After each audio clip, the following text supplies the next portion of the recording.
அனைவருக்கும் வணக்கம் நண்பர்களே. இன்னைக்கு நம்முடைய வீடியோ பதிவில் எதை பற்றி பார்க்க போகிறோம்னா, தீராத நோயை தீர்த்து வைக்கக்கூடிய சமயபுரத்து மாரியம்மன் கோவிலில் பார்த்தீங்கன்னா நாளை பார்த்தீங்கன்னா சித்திரை தேர் திருவிழாவிற்கான கொடியேற்றம் தொடங்கி இருக்கு. இந்த நேரத்தில் பார்த்தீங்கன்னா சமயபுரத்து மாரியம்மனை நினைத்து உங்கள் வீட்டு பூஜை அறையில் ₹1 முடிந்து வைத்து வழிபடுங்க. நிச்சயம் உங்களுடைய வேண்டுதல் நிறைவேறுங்க. தீராத நோயை தீர்த்து வைக்கக்கூடிய சமயபுரத்து மாரியம்மன் கோவிலில் கருவறையில் நடக்கக்கூடிய அதிசயம் என்னன்னு தெரிஞ்சுக்க இந்த ஒரு பதிவை கடைசி வரைக்கும் ஸ்கிப் பண்ணாமல் பாருங்கள். மேலும் நீங்கள் புதியவராக இருந்தீங்கன்னா சேனலை சப்ஸ்கிரைப் பண்ணிவிட்டு கூடவே இருக்க பெல் பட்டனை கிளிக் பண்ணிக்கோங்க. தனிப்பட்ட முறையில் உங்கள் ஜாதக ரீதியாக இருக்கக்கூடிய பிரச்சனைக்கு சரியான ஒரு பரிகாரத்தை பெற்றுக்கொள்ள வீடியோவில் பார்த்தீங்கன்னா டிஸ்கிரிப்ஷன் கீழே நம்பர் கொடுத்துருக்கோம். அந்த நம்பருக்கு நீங்கள் கால் பண்ணி தெரிஞ்சுக்கலாம். வாங்க நண்பர்களே, வீடியோக்குள்ளே போகலாம். சக்தி வாய்ந்த தெய்வம்னா இந்த சமயபுரத்தாளுங்க. வேண்டியவற்றை வேண்டியபடியே வரமளிக்கக்கூடிய அம்மனாக இருக்கிறார். தீய சக்தியிடம் இருந்து கொடிய நோயிலிருந்து காத்தருள்வல் தான் இந்த அம்மனுங்க.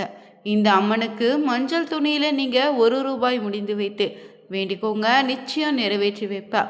துக்கமோ துயரமோ கொண்டு தவிப்பவங்களுக்கெல்லாம் ஆதரவுக்கரம் நீட்டக்கூடிய அன்னை தாங்க இந்த சமயபுரத்தா. தன் சன்னதியில் கண்ணீரோடு வருபவங்களுக்கு கண்டு நான் அம்மாவை போல சடுதியில் வந்து துடைத்திடுகிறேன்னு பரபகாரியாக இருக்கிறார். சக்தி பீடங்களுக்கெல்லாம் தலைவியாக காமாட்சி திகழ்வா. என்றாலும் அபாயக்கரம் நீட்டுகிற சக்தி பீடமாக திகழக்கூடியதாங்க திருச்சி சமயபுர திருக்கோவில். விரதம் சாஸ்திரம் ஸ்லோகம் மந்திரன்னு சகலத்துக்கும் அப்பாற்பட்டு வீற்றிருப்பவள் தான் இந்த சமயபுரத்தம்மன். தமிழகத்தில் மாரியம்மன் பெயரில் எத்தனையோ கோவில்கள் இருந்தாலும் கொழுவிக்கின்றாள் அன்னை. ஆனால் மாரியம்மன் கோவிலுக்கெல்லாம் தலைவி இந்த சமயபுரத்தால் தாங்க. எடுக்கின்ற காரியம் தடைப்பட்டு கொண்டே இருக்கிறதுனா தவிப்பவங்க ஒரு முறை இந்த சமயபுர சன்னதியில் மாரியம்மனிடம் முறையிட்டு வந்தீங்கன்னா போதும், தடைகளெல்லாம் தகுந்து நன்மை காரியங்கள் வெற்றி பெற செய்யும். மேலும் இந்த சமயபுரத்தால் பார்த்தீங்கன்னா நீதிபதினே சொல்லலாம். வாய்க்கால் வரப்பு தகராறில் இருந்து ஆங்காளி பங்காளி தகராறு வரை சொத்து பிரச்சனையில் சுமூகமான தீர்வு ஏற்பட வேண்டுமா, இந்த சமயபுரத்தாளுக்கு பார்த்தீங்கன்னா உப்பு மிளகும் காணிக்கையை செலுத்தி வேண்டிக்கோங்க. நிச்சயம் நீதி தருவா. அதே போல் கண்ணில் பிரச்சனை, கை கால் குடைச்சல், நெஞ்சு பகுதியில் வலி, குழந்தை பாக்கியம் இல்லைன்னே நோயாலும் புத்திர பாக்கியத்தாலும் வேண்டியும் கண்ணீர் விட்டுட்டிங்கன்னா இந்த சமயபுரத்து அம்பாள் பார்த்தீங்கன்னா உடலில் இருக்கக்கூடிய எந்த பாகத்தில் பிரச்சனையோ அந்த உருவத்தில் காணிக்கையாக செலுத்தி வேண்டி கொண்டிங்கன்னா விரைவில் குணமாக்கிடுவா. தீராத நோயும் நிச்சயம் தீர்த்து வைப்பா. அதே போல் இங்கு மாரியம்மனுக்கு பார்த்தீங்கன்னா மாவிளக்கு வழிபாடு செய்து வேண்டிக் கொண்டிங்கன்னா வீட்டில் திருஷ்டி பட்டு இருக்கிறதுன்னு நினைச்சாலும் சமயபுரத்தாளுக்கு மஞ்சள் துணியில் ₹1 நாணயத்தை முடிச்சு வச்சு வேண்டிக்கோங்க. போதும், திருஷ்டியெல்லாம் கழிந்துட்டுவா. தீய சத்துக்களை விரட்டி அடிப்பவள் தாங்க இந்த சமயபுரத்தா. பிரார்த்தனையை நிறைவேற்றி தருவா. சமயபுரத்தாளுக்கு நீங்கள் மஞ்சள் துணி காசை உண்டியலில் செலுத்தினீங்கன்னா அம்மனுக்கு ஒரு புடவை வாங்கி கொடுத்தினாலும் போதுங்க.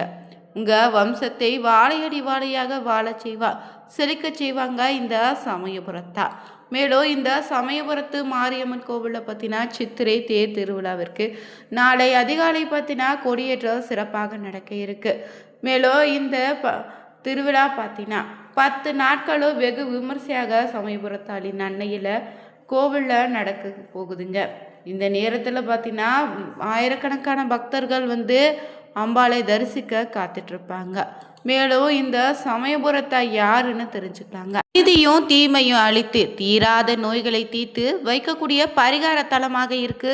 மேலும் இந்த அம்பாள் பார்த்தீங்கன்னா மகாவிஷ்ணுவின் தசாவதாரத்தில் கிருஷ்ணர் அவதாரம் எவ்வளவு முக்கிய இடத்தை வகிச்சிச்சோ இந்த அவதாரத்தில் தேவகியின் குழந்தையாக கிருஷ்ணனும் யசோதையின் குழந்தையாக மாயாதேவியும் அவதரித்தாங்க. அவ்விரு குழந்தைகளும் இறைவனுடைய எண்ணத்தால் இடமாற்றம் செய்யப்பட்டது. இதனை கம்சன் அறிந்து கொண்டாலும் குழந்தையினுடைய இடமாற்றம் செய்யப்பட்டு இருப்பதை அவனால் அறிய முடியலைங்க. குழந்தையை கொல்ல துணிந்த கம்சனும் தேவகியின் அறைக்கு சென்று குழந்தையை தூக்க முற்பட்டான். ஆனால் அருகில் நெருங்க முடியாதபடி அந்த குழந்தை தன் உண்மையான அவதாரத்தை காட்டி நின்றது. அன்னையின் அற்புத தோற்றத்தை கண்ட கம்சன் பின் சம்ஹாரம் செய்யப்பட்டான். மகா சக்தியாக தோன்றிய அன்னை பார்த்தினா 8 கரங்களோடு எண்ணற்ற ஆயுதங்களை தாங்கி இந்த உலகையே காக்க அவதரித்து நின்றார். இந்த தேவியே மகமாரினும் மாரியம்மனாகவும் கண்கண்ட தெய்வமாகவும் வணங்கிட்டு வரோம். மேலும் இந்த ஒரு அம்மன் பார்த்திங்கன்னா திருக்கடையூரில் மார்க்கண்டேயனுடைய அதீத பக்திக்கு மயங்கிய கால சம்ஹார மூர்த்தியாக அவதரித்து யமதர்மனே சிவன் அளிக்கவே உலகில் ஜனன மரண நிலையில் பெரிதும் மாற்றம் ஏற்பட்டிருக்கு. அந்த நிலையில் யமதர்ம சபையில் மூத்த அமைச்சராகவும் நோய்களின் அதிபதியாக இருந்த மாயாசுரன் பூவுலகளை இறப்பு நின்றுவிட்ட நிலையில் நோய்களை பரப்பி மக்களை துன்புறுத்தினார். அதர்மம் அழிந்து தர்மம் தலைத்தொங்க மும்மூர்த்திகளினுடைய வேண்டுகோளுக்கிணங்க தாங்க மாயாசுரனே அவனுடைய சகோதரர்களையும் வதம் செய்து அவங்களுடைய தலையே ஒட்டியானமாக அணிந்து நோய்களினுடைய கொடுமையிலிருந்து மக்களை காப்பாற்றிய சிறப்பான திருக்கோவில் தாங்க இது. மேலும் இங்கு அன்னை பார்த்தினா கருவறையில் இருக்கக்கூடிய அம்மனுடைய வலது பொற்கமல திருப்பாதம் இன்னுமே மாயாசுரனின் தலை மீது எழுந்திருக்கிறதை பார்க்க முடியும். மேலும் இந்த கோவிலில் தீராத நோயை தீர்க்கக்கூடிய சிறந்த ஒரு பரிகார தலமாக இருக்குங்க. மேலும் இங்கு பார்த்தீங்கன்னா கட்டிடம் ரொம்பவே சிறப்பாக கட்டியிருக்காங்க. கோயிலில் சக்திகளின் சுதை உருவத்தை பார்க்க முடியும். வலதுபுறம் பார்த்திங்கன்னா கருப்பண சுவாமி சன்னதி இருக்குது. கருவறைக்கும் மாவிளக்கு மண்டபத்துக்கோ இடைப்பட்ட பகுதியில் மகா மண்டபம் அர்த்த மண்டபம்னு சொல்லுவாங்க.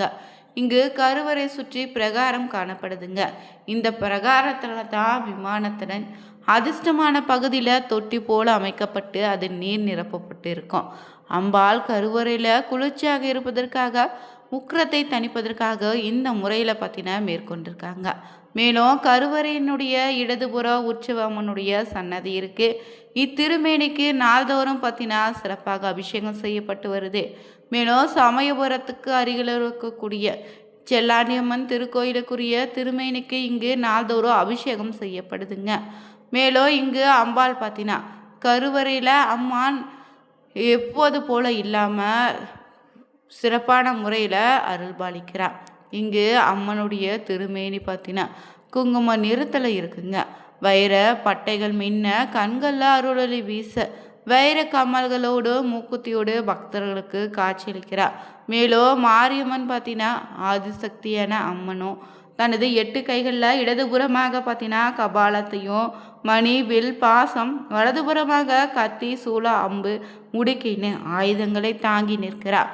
இடது காலை மடக்கி வைத்து வலது காலை தொங்க விட்ட நிலையில் சுகாசனத்தில் அமர்ந்து பக்தர்களுடைய குறைகளை நீக்க அருள்பாலித்து வருகிறார் இந்த சமயபுரத்து மாரியம்மன். திருமேனிக்கு நாள்தோறும் சிறப்பான முறையில் அபிஷேகம் செய்யப்படுதுங்க. சமயபுரத்தில் இருக்கக்கூடிய இந்த அம்மனுக்கு தினமும் காலை 6 மணி பூஜை அபிஷேகங்கள் நடத்தப்படுது. காலை 7:30 மணியும் முதல் மாலை 5:30 மணி வரை பார்த்தீங்கன்னா அபிஷேகம் செய்யக்கூடிய தீர்த்த வடக்கு பிரகாரத்தில் பக்தர்கள் மீது தெளிக்கப்படுதுங்க. இதனால் அம்மை நோய் கண்டவங்களும் உடல்நலக்குறைவு உள்ளவங்களும் நோயின் தாக்கத்திலிருந்து விடுபட்டு விரைவில் நலம் பெறாங்க.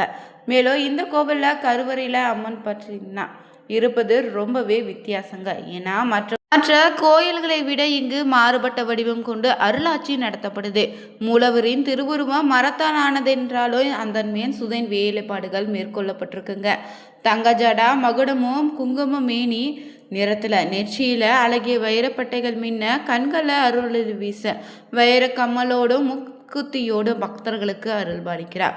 இங்கு அம்மன் பார்த்தீங்கன்னா சிறந்த ஒரு பரிகார தலமாக இருக்குது. மேலும் இங்கு அம்மன் பச்சை பட்டினி விரதம் மேற்கொள்ளக்கூடிய 28 நாட்களுமே நெய்வேத்தியம் கிடையாது. இந்த காலத்தில் மாரியம்மனுக்கு இளநீரும் கரும்புச்சாறு துள்ளுமாவும் மட்டுமே படைத்து வழிபடுறாங்க.